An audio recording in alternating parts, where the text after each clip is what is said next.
Dreamland पीके। बहुत अरसा पहले की बात है। एक घने और खूबसूरत जंगल था जिसे विशीरावन कहा जाता था। इस जंगल में हर किस्म के जानवर रहते थे और सब एक दूसरे के साथ अमन और मोहब्बत से रहते थे। इस जंगल का राजा एक शेर था जिसका नाम राजा सिंह था। राजा सिंह अपने इंसाफ और हिम्मत के लिए जाना जाता था और जंगल के सभी जानवर उसकी इज्जत करते थे। एक दिन जंगल में एक नया जानवर आया। इसका नाम काला था और वो एक खौफनाक भेड़िया था। काला को राजा सिंह की हुक्मरानी पसंद नहीं आई और उसने जंगल में दहशत फैलाने का फैसला किया। उसने दूसरे जानवरों को धमकाना शुरू कर दिया और खुद को जंगल का नया राजा करार देने लगा। जंगल के सभी जानवर खौफजदा हो गए और राजा सिंह के पास मदद के लिए गए। राजा सिंह ने काला के चैलेंज को कबूल किया और उसे जंगल के कानून के मुताबिक मुकाबले के लिए बुलाया। दोनों ने एक बड़े मैदान में लड़ाई का फैसला किया जहां सभी जानवर उन्हें देख सकते थे। लड़ाई का दिन आया और जंगल के सभी जानवर वहां जमा हो गए। राजा सिंह और काला आमने सामने खड़े थे। राजा सिंह ने अपनी ताकत और हिम्मत का मुजाहिरा किया जबकि काला ने अपनी चालाकी का इस्तेमाल किया। लड़ाई बहुत सख्त थी। दोनों ने अपनी ताकत और चालाकी का भरपूर इस्तेमाल किया। काला ने धोखा देकर राजा सिंह को जख्मी कर दिया, लेकिन राजा सिंह ने हार नहीं मानी। उसने अपनी आखिरी ताकत जमा की और एक जोरदार धाड़ के साथ काला पर हमला किया।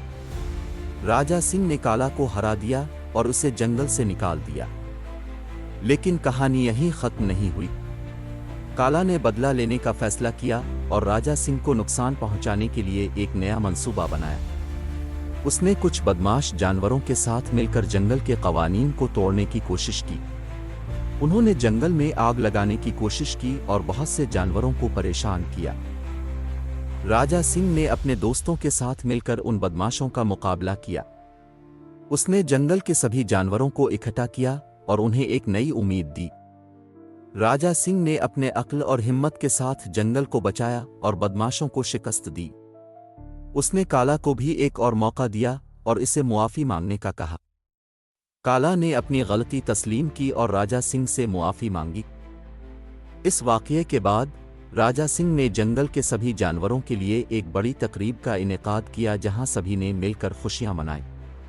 राजा सिंह ने ऐलान किया कि जंगल के सभी जानवरों को मिलकर इस जंगल की हिफाजत करनी होगी और किसी को भी उसकी खूबसूरती को नुकसान पहुंचाने की इजाज़त नहीं होगी। राजा सिंह की हुक्मरानी में जंगल में अमन और खुशहाली आई। सभी जानवर मिलकर रहने लगे और जंगल की हिफाजत करने लगे।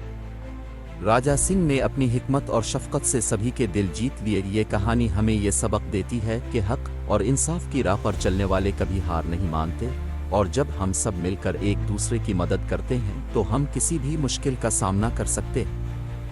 जंगल के राजा की तरह हमें भी अपने इर्द गिर्द के लोगों की मदद करनी चाहिए और अमन और मोहब्बत की फिजा कायम रखनी चाहिए। अगर आपको हमारी वीडियो अच्छी लगे तो हमारे चैनल को लाइक और फॉलो करें और बेल आइकन के बटन को दबाना ना भूलें।